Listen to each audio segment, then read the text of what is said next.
resorts and hotels. Oh my!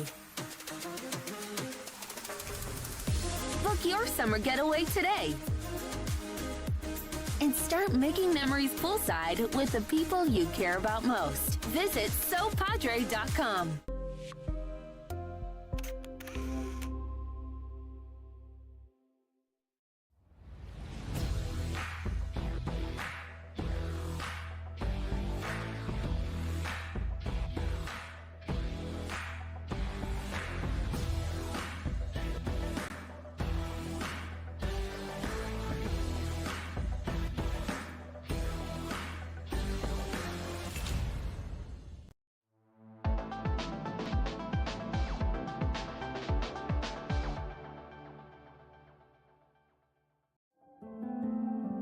No matter where you are in life, Texas Southmost College is here to help you move forward.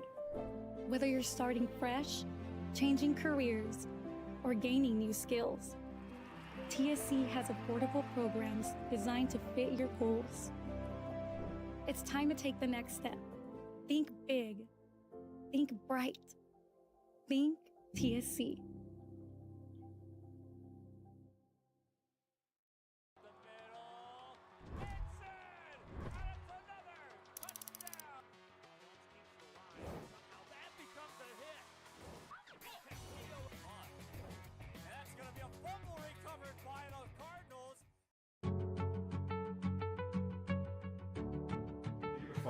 Business or home, take a look at what we do. What's up, everybody? We are back for another episode of Chalk Talk with Coach Tino Villarreal, Week 4 of high school football, September 18th. Kevin Hara alongside Coach Tino Villarreal. Coach, welcome back for another week. We're excited. It's Regents Week, but of course the headliner this week. Obviously, the team have turned the page, but the game that was in Carroll this past weekend up at Corpus Christi, I had some fans still last night that were the JV parents coming up to me and saying, "Hey, how about that game? This." I mean, a lot of excitement, man. And and as the week was going on, I was thinking about, okay, there's so much to talk about, but where do we even begin with the Carroll game? We can start with the team falling behind early. We can start with the onside kicks. We can start backwards and start with the fourth quarter and go. But I want to start, Coach, with and I had it here in my notes about the word resilient, and the team was down 28-7 early. First play of the game, 75-yarder for a touchdown, and the way the kids responded, that's what Osio said yesterday on Luncheon with the Hounds. How the team just never gave up, how they showed all that fight, and that was something that you preached all season long to these boys. And just talk about that word resilient and how that team responded. Well, I mean, I think it's important, and we talked about it in the show last week, how it's so valuable for any team to find and create their own identity. And the 2025 Bloodhounds are not the 2024 Bloodhounds. The 24 were not the 23. It's a unique group, and as a coach, it's also us trying to figure out the things we're good at and the things we're not so good at, so that we can coach up the things we're not so good at, and we can really just ride the coattails of the things that we're good at. And I think that the most important thing when you look at resilience is there's been never a doubt that our boys fight and that they show heart. First two games didn't go our way, but nobody gave up. It was the fact that we weren't really finding the right recipe for this squad. And I think that this game we blitzed and stunted the defense a little bit more than we have ever. We were kind of quick game offense and really trying to move the defense laterally, left to right, a big portion of the game. We were able to kind of just adjust and see what balance we could find and what we could be good at. And I think that along with some sparks, 2 onside recoveries, 2 interceptions, and a fumble recovery. That's 5 turnovers. You take away 5 times. We gave up 1. We had a bad snap that we turned over the football there in the game. But we're +4. And I think +4 was enough to get us in the game. +4 should be enough for you to blow out a team. Yeah. +4 was able to overcome such a terrible start. Right. Yeah. What stood out to me, what was the turning point, and Osio agreed yesterday on the show, was that I felt the turning point was we were down 28-15 at the half. We get that touchdown at the half. Okay, we feel like we got a little something going. We get the onside kick. We score. We take the lead, and that's when I felt that the game shifted right there, especially when we got that onside kick. And then, mind you, after we took the lead, Mauricio Vega came up with his first interception, and it was just kind of like a tidal wave of momentum for St. Joe. But for you as a coach, when did you feel the turning point in that game? I think the turning point was the first drive that we went actually down the field and scored. I think the moment that we found that we can move the football, right? I think that that was a big deal. I think the turning point for me on a defensive standpoint was when we got our first interception in the first quarter. If not, we wouldn't have stopped the bleeding. They were Yeah. scoring in one play, three play, four Yeah. play. It was a replay of the Brownsville Veterans game where we just looked like we're not even trying to play defense. The moment we got a turnover, the moment we marched the field and scored, I think that that let our kids know, hey, we can stop them, we can play. Yeah. Obviously, all those other things create some really heavy momentum that we rode its coattails. But the turning point of the game was it's always that first stop and it's always that first drive that ends in Hmm. a score. I think that it shows you what you can do. The offense established itself, in other words, and I thought that that's when they figured out their footing. Talk about that athleticism from Javi Flores on that first interception. That was pretty No, impressive. it was. It's look, well, one hand grab looked to me, but sadly he injured himself coming down on that ankle after that. But he's growing up. I mean, we do have some veterans, we do have some seniors, but for the Hmm. most part, we also have seniors that haven't really seen much playing time. So when you really take a look at our team, it's also week in and week out improving, learning, and getting better. Ultimately, the most important thing for us is district, and it's taking it one game at a time. We always knew the schedule was not going to be easy. It's not friendly to a small school like ours, to a roster of 20 plus, close to 30 kids. When you're playing a school like Carroll that has 250 kids in their football program, Hmm. right? We have a total of 50 kids in our football program. They're 5 times the football size of St. Right. Joseph Academy.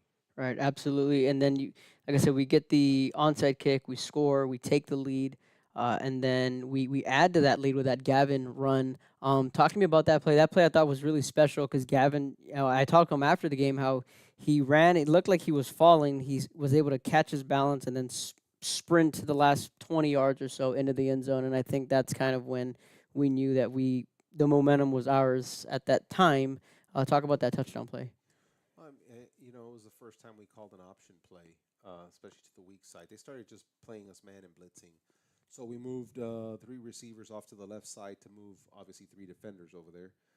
We opened up a split end over here on our end to move that corner this way. So there were 7 guys in the box, and the short side of the field is where you put the least amount of those. So we knew that if we can take advantage of an option play and eliminate the last blitzer to go to the pitch man, Gavin was going to have that gap, and so that was the first time we ran option.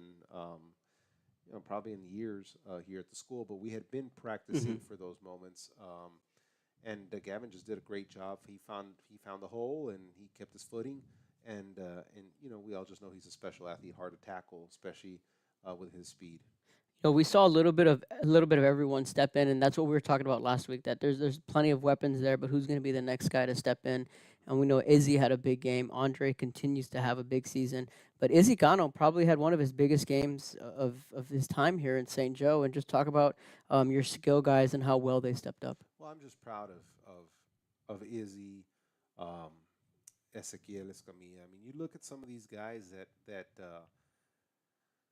we're not just asking them to be receivers at this point. We're asking them to be receivers and play defense. We're asking them to step up, S on the corner spot. And then this game, Izzy, even though he kind of had to fill that in an emergency standpoint in Raymondville, I just saw a lot of fight in Izzy. He's always had it, but now I think this is a game where he he kind of grew into that defensive spot. He's always been a great receiver for us. Yeah.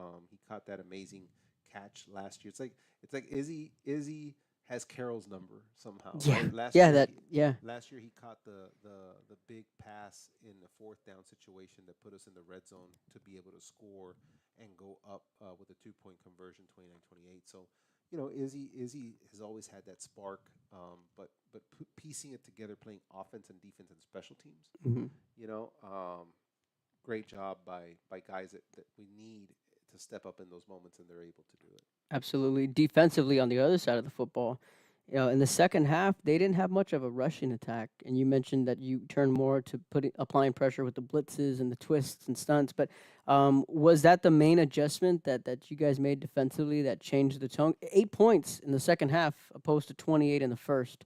What was the big difference? Yeah, I mean, settling down. I always believe that when you're young and you run a defense where you have to read. Sometimes football is a game of inches, but it's also a game of split milliseconds, and we're not that quick to react in reading. Not all of us. We're just too young from a defensive standpoint. Like altogether, the defense is one step behind, in my opinion. And when you do that, your job's to put them in the gap, right? And so that way you take away the reading standpoint. You just say you got to go, and so we started again. You know, just trying to feel out, put your toe in the water before you jump in. And I think that once they got the groove and once they understood that this is the gap I'm going to shoot, and I just have to put myself out there and sacrifice my body Right. to close that gap. One gap is going to remain open, and that started stuffing the run Hmm. 3 yards behind the line of scrimmage, not at Yep. the line of scrimmage. Yep. And it also put pressure on them to also consider doing some more passing, because they're like they can't be stunting and blitzing that much and just be playing zone coverage. So they were trying to attack us more on the pass, and we were a little bit more alert than we were in the first half, because they had all time back there too. So Right. so he was making throws to guys that were semi open, Hmm. but it was with a guy in your face trying to Right. make those passes. Yeah. Jesus Ocio along the D line. He had a couple of sacks, a couple of big plays. The defense as a whole, they had that one stop there, and then they had the goal line stand. How impressive was that goal line stand? Yeah, I mean, again, it's when it comes down to playing, it's about smash mouth football. It's about not being afraid to shoot a gap. I mean, those goal line stands, we basically were an all out blitz playing cover zero man, and I just think that we had those opportunities too. We had two other goal line stands Hmm. that were just they scored in fourth down or Right. third down on a slant, and the other one just off the right tackle. But we were so close to having three goal line stands, and Yep. that just goes to show the amount of heart that our boys play with. Absolutely. The game goes to overtime. Did you give the team any message as the game went to overtime? Anything specific? No, I just told them the truth. Hey, when we loaded the bus today, be honest with me. Did you think we'd be in overtime today? No. Okay. Well, the door is open. You know, it's just keep playing the way you're playing, and we're going to be fine. There is no pressure on us. The pressure's on them. Yep. They're at their house. They're 2-0. We're the 0-2 team. We got nothing to lose. Let's go out there and just be us. Absolutely. And on that last scoring drive there with Andre, that DB just about jumped that route, jumped that ball in time, but Andre just kind of just caught it. And I don't think even he knew he caught it. He just catches it, steps into the end zone, and then we get the 2-point try on the fire play there. It seemed as if in the second half, everything just kind of started to roll St. Joe's way. In the first half, it was a complete opposite, but just Yeah. certainly a very resilient, a much needed win. And it just bumped the morale up for these guys. So certainly one. I was thinking in my head, I didn't say it because I'm that superstitious, but in my head, I was replaying the St. Michael's game. Yeah. Did you at some point maybe think that at all, or maybe afterwards? No. No, I know during the game, no. But No, I mean, for me, the big message with these guys is it's been, and not just this year, it's every year that I coach. It's, we're not concerned about the scoreboard. We're concerned about how we play, and more importantly, how we play. First is our demeanor. It's our attitude, right? Body language. Those things have to click first. Then you worry about how we're playing from a skill position, like or skill or technique. Like, are we doing the right technique? Are we doing the right skill? We'll check that box second, right? And so for me, it just it was trying to just be the best version of us because we hadn't checked those boxes yet. Did I think that we were going to be in that situation? I mean, I know we have a team that can play with anyone when they Yeah. play like they did at that moment. Right. Absolutely. So the Bloodhounds come back to win in overtime 44-36. We're going to take our first break. When we come back, we're going to break down the Regents matchup as the team is already headed to the state capitol. We'll be right behind them. So when we come back, we'll talk about the Austin Regents. This is Chalk Talk with Coach Tino Villarreal. This summer, settle in and reconnect with one another. South Padre Island has so many great places to stay. Condos, resorts, and hotels. Oh my! Book your summer getaway today. And start making memories poolside with the people you care about most. Visit SoPadre.com.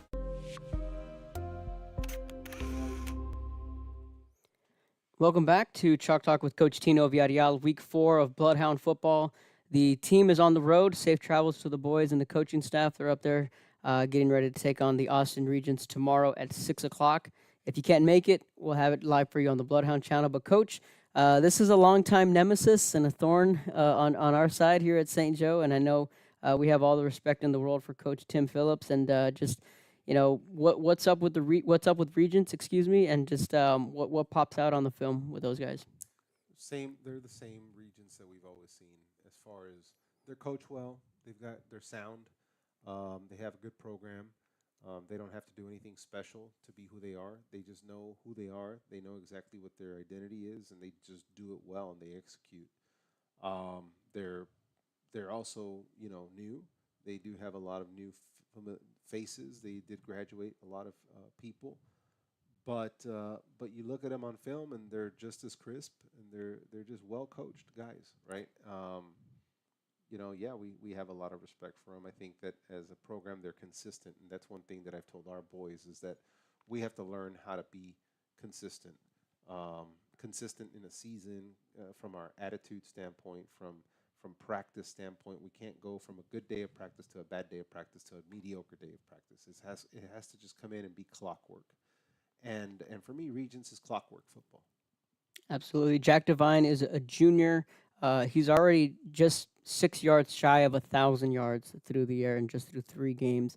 What makes him unique and still only a junior at the quarterback position? Well, I mean, what makes him unique is that Jack started spot playing his freshman year. Last year was his first year. So, I mean, you really look at this. This is really 2 seasons worth of throwing. Jack does a good job because he's a dual threat. They don't necessarily run as much the quarterback as I do, as the Bloodhounds do, but he can run, right? They do have designed quarterback runs. He can extend plays with his feet, but he's an accurate thrower, and he's able to find guys that have a one-on-one or wide open, usually busted coverages. He doesn't miss those, and his eyes are downfield. He's pretty smart when that happens, and he puts the ball in his receivers and just allows them to score. 994 yards already through the air, 9 touchdowns. On the ground, it seems like these perennial powers, they never, Ron Adames said it best, they never rebuild, they reload. And right now they got a running back in Isaiah Mills, who's a freshman. He's already carried the football 50 times for 278 yards. What does he stand out? Where's the number 0? I know you go by numbers. What makes that running back challenging? Well, I think what makes them challenging is their offensive scheme. So they're able to really put a lot of pressure. They're a true run-pass offense, RPO, and so they're going to take what you give them. They got a run design, and if you jump on the run, they're going to pull the football, and Jack's going to throw quick outs, quick game, and if the quick game's jumped and there's a wide open receiver downfield, he's going to bust you for a touchdown every time. So it's a scheme that allows them to take pressure from the linebackers or the safeties to engage too much on the run.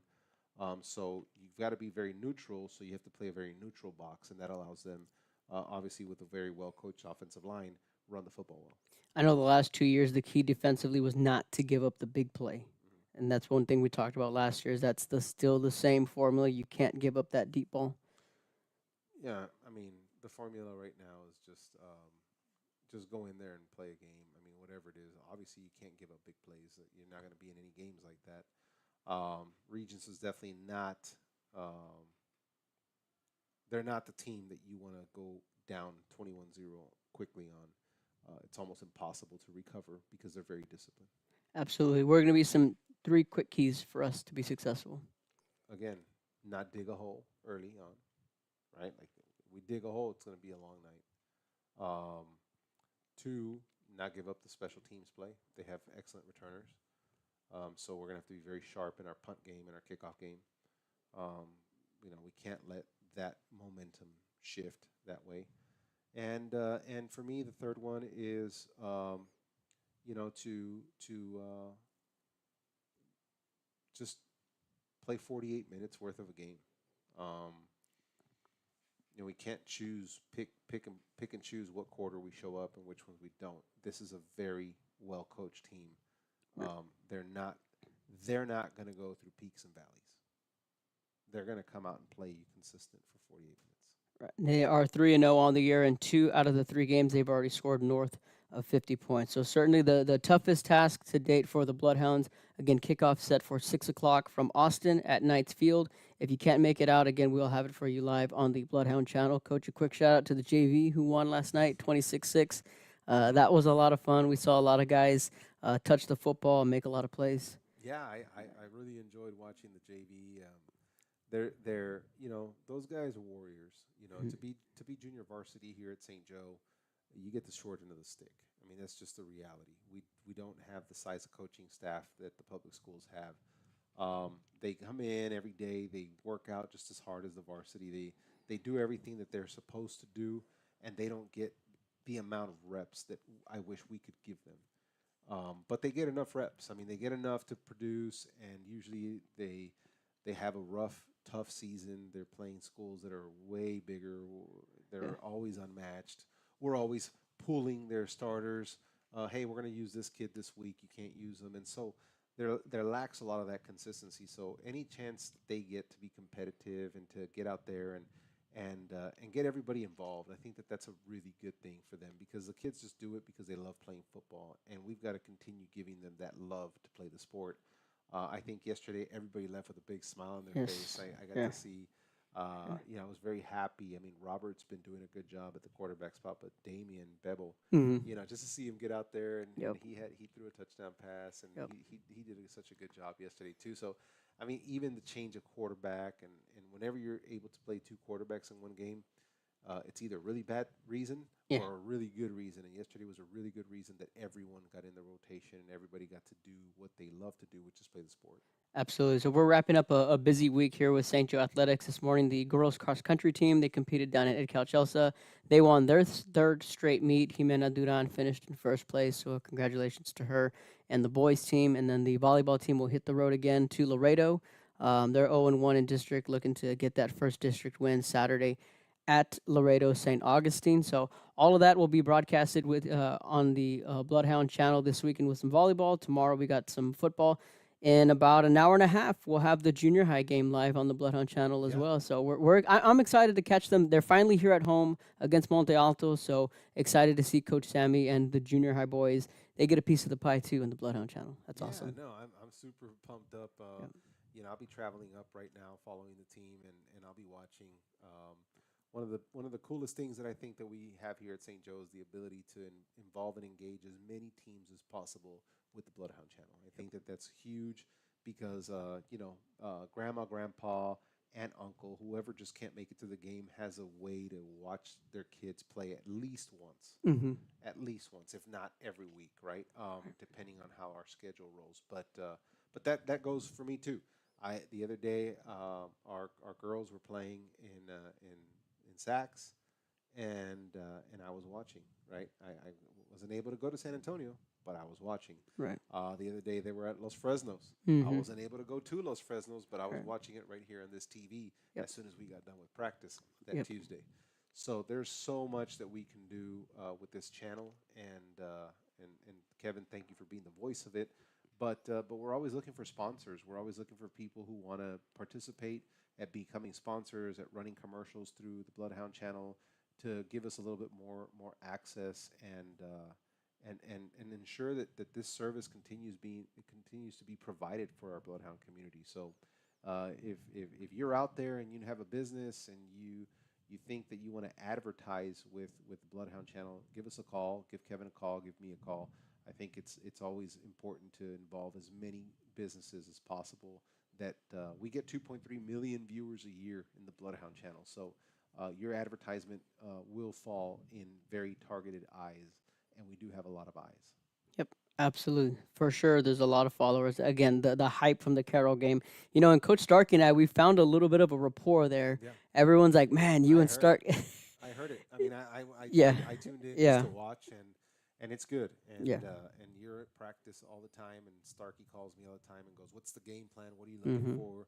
What are must-dos? What are things that you're looking at so that you guys can have something Yeah. to chat about?" You should have seen his And, notes. He had 3-4 pages worth of notes. Oh no, they're prepared, and you know what? Like I said, what a service and everything else. But good luck to our blood pups today on Canales Field, and good luck to our Lady Bloodhounds as they travel to Laredo this Saturday. Absolutely. So that's going to wrap up our episode of Chalk Talk with Coach Tino Villarreal. We will see you guys at the state capitol, I should say. If not, I got you covered. Coach Starkey and I will be live on the call tomorrow. Kickoff at 6 from Austin. We will see you guys next week. This has been Chalk Talk with Coach Tino Villarreal. This summer, settle in and reconnect with one another. South Padre Island has so many great places to stay. Condos, resorts, and hotels. Oh my! Book your summer getaway today. And start making memories poolside with the people you care about most. Visit